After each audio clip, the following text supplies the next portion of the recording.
There were two mysteries about the River Nile at the time when Herodotus was writing his book. And the smartest people in Egypt and in Greece and the other major powers during that time were having these academic conversations around the River Nile. You are probably wondering why are we talking about the River Nile, and in the last video I talked about the death of Cyrus the Great. When Cyrus the Great died fighting the tribe I mentioned, the Masagetai, who are a tribe, a warlike tribe to the east of Persia, his son Cambyses became the king. Of course, before he died, Cyrus had dreamt that Darius, the son of one of his governors, was going to be, was basically how the dream was interpreted, is that the Darius was going to be the king, but that will happen later. So when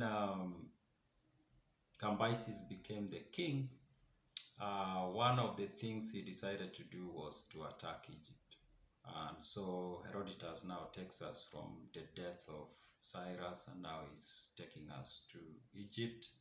But before Cambyses comes to attack Egypt, like he always did, or like he always does in the book, Herodotus goes on a tangent, another tangent, but this time he decides to give us the background knowledge about Egypt. So, and part of that background he gives us is about the land itself and then the people. But in this video, I'm going to focus on the land and specifically River Nile, because River Nile is at the center of the existence of Egypt, or it was. It still is to date. Like without the Nile, it's kind of like Egypt is not existing. So Herodotus tells us that he did travel to Egypt. In fact, he did travel through the River Nile up to Elephantine, place that was called that, and then he says that he did proceed to Ethiopia, that, and he didn't go further than that.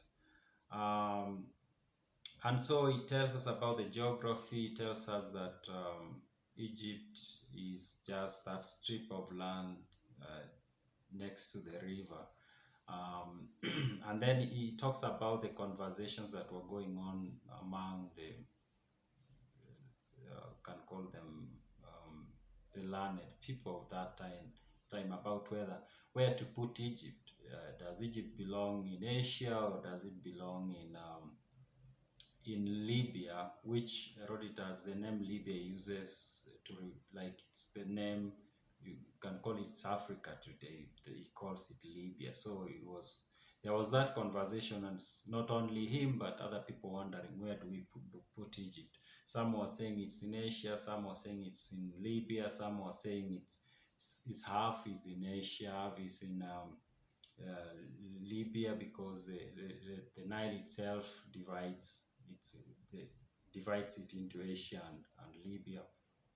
But now let's come back to the River Nile. Now, there were two mysteries about the River Nile, and Herodotus was trying to see if he can get answers for those, or to get clarity. And when he traveled, he went to temples and tried to speak to the priests, because apparently the priests were like the knowledgeable class of people in the land. And he was trying to find out. And in fact, he also did try to find information from other Greeks who were learned about the River Nile. The first mystery about the River Nile was what causes it to rise in some months and then to again become narrower in some months, because that's what happens to the Nile. And this conversation, both mysteries are so interesting to me reading the book, because being a person who was born and brought up in what we call the Lake Victoria Basin, the catchment area of the Lake Victoria, which is the source of the Nile. This was so interesting. I was born and brought up next to rivers that flow into the Nile, into the Lake Victoria, and then of course from Lake Victoria through Jinja it becomes the River Nile.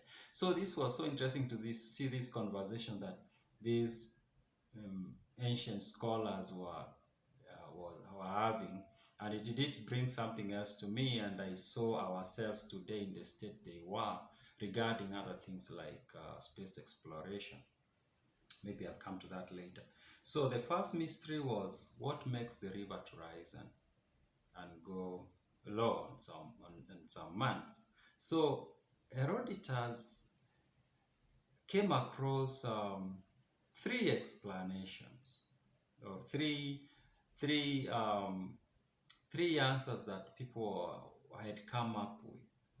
So the first was, let me try to see. The first was that what caused the river to rise and fall were winds, that there was a strong wind when the river was low, and this strong wind kind of like pushed the river. And now the river was not flowing, like the wind was going the opposite direction, like a current. And then in some months that wind ceases to blow, and then the river kind of now moves the way it's supposed to move, and now it flows. So what basically saying, when the river overflows, that was the natural state of it. The second was that because the river was flowing out of an ocean, I did not understand the relationship between it coming out of an ocean and it rising and falling, how anybody arrived at that conclusion. But that's one of the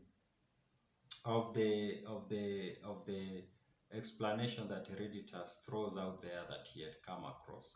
Another one, and he calls this to be the farthest from the truth, is that wherever the river Nile was coming from, there was ice and the melting of ice, and so the ice was melting a lot more in some months than in other months. I was surprised that he described this as the farthest from the truth, but looking at it, I think it was the closest. It was the closest to being scientific, if you ask me, and that's because the reason for him it was the farthest from the truth. He explains that as you move south of Egypt, the hotter it becomes. So for him, it didn't make sense that there is a way ice will exist to the south.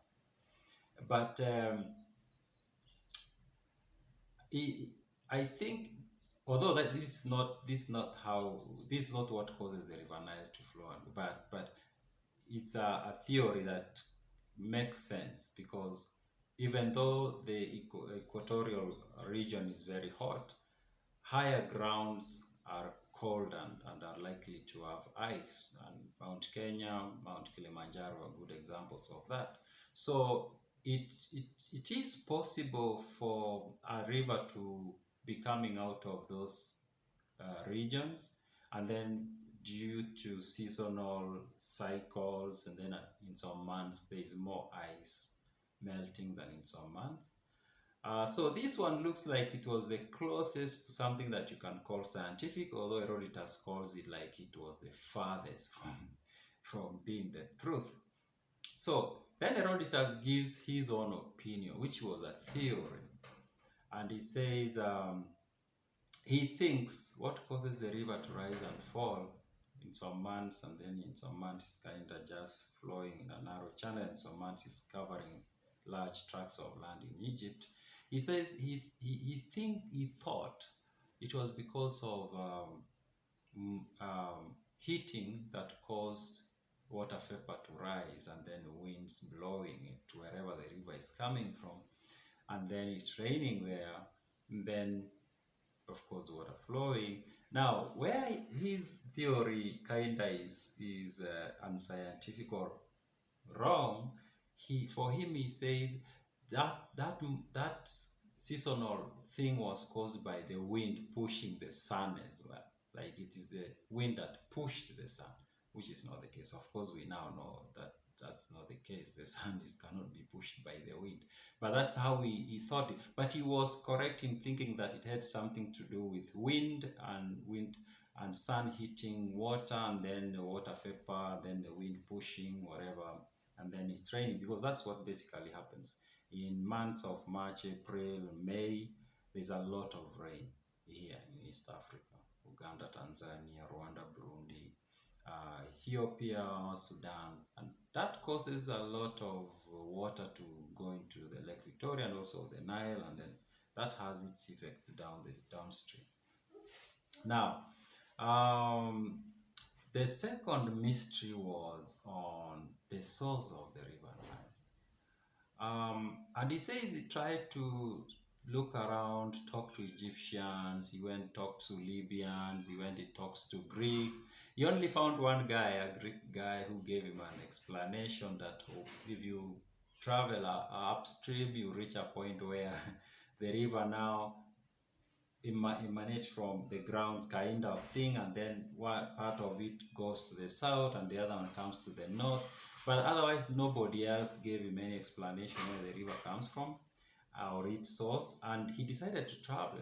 He traveled all the way upstream. He went up to Ethiopia and he tried to asking around, but nobody ever gave him any tangible explanation as where the river was coming from. So the question kind of remained hanging for him. But then again, he came across he had, I don't think he says that it is him who talks to these people. I think he had maybe that, but kind of information that came to him that there was this tribe of people called the Nasamonians, who are a Libyan tribe, basically African. So, and they say that some of their sons at one time decided to cross the desert and to discover what is beyond. And these young men traveled, crossed the desert, went and found a forest, kind of, and they went into the forest. Now, Herodotus claims that there is nobody who lived south of Ethiopia. And for him, the explanation he gave for that is that that part of the world was too hot for anybody to survive there. But he does mention that the people who are living Ethiopia and that region, he described that they are dark-skinned because of the sun. And he was right on this, because now science can prove that people who are in Africa, in the equator, are darker in skin color because of melanin, that our bodies are generated kind of like protect ourselves from the sun rays. So he does mention that the people, anybody living to the south is going to be dark skinned because of the heat. He calls this heat, now we know it to be whatever, it's more or less the same thing anyway. So back to these Nasamonian young men who crossed the desert and they went into the forest. Remember, Herodotus, it was the general understanding that nobody lived south of Ethiopia. And I don't know whether that was true. Maybe it was. I doubt it. That's how things were. But okay, we never know. So he says these young men traveled and they came to a forest. They went into the forest and then they were captured by a tribe of dwarfish people. I'm guessing it's the pygmy tribes. They captured them, held them for a while, and then released them. And then these young men say while they were in the small town of these dwarfish people, they saw a river that was flowing nearby. So Herodotus tells that story as part of explaining where the River Nile comes from. Now, he didn't believe the story of the young men, but he said, okay, it's possible they saw a river, and these young men said these short people, dwarfish people, lived next to the river, and the river was there. So, but in the end, the only fact that Herodotus kind of is sure of is that River Nile is in two. Of course, now we know Blue Nile, I think, and White Nile, the one coming from Ethiopia and the one coming from Uganda. So he was sure of that.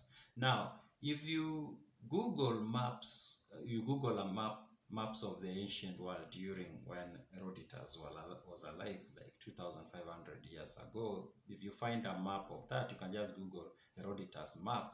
You'll see how the River Nile is drawn. It's like it's drawn, it's up, and then it reaches somewhere, it goes to the west. It's kind of like going completely to West Africa, which is not the case. But I think they got it wrong, kind of. That I think that some of that information coming from these young men who cross over whatever, and then they saw this river. So that's how they assumed the river must be coming from the west of now what we call now is Africa. Yeah, so those are the two mysteries that Herodotus was trying to understand, the what causes the river to rise and fall, and what where the source of the river. Of both of them, they didn't get concrete answers, or didn't get concrete answers, but yet theories. Now, coming back to what this mystery about the River Nile, how I saw it to be the same to what we have today.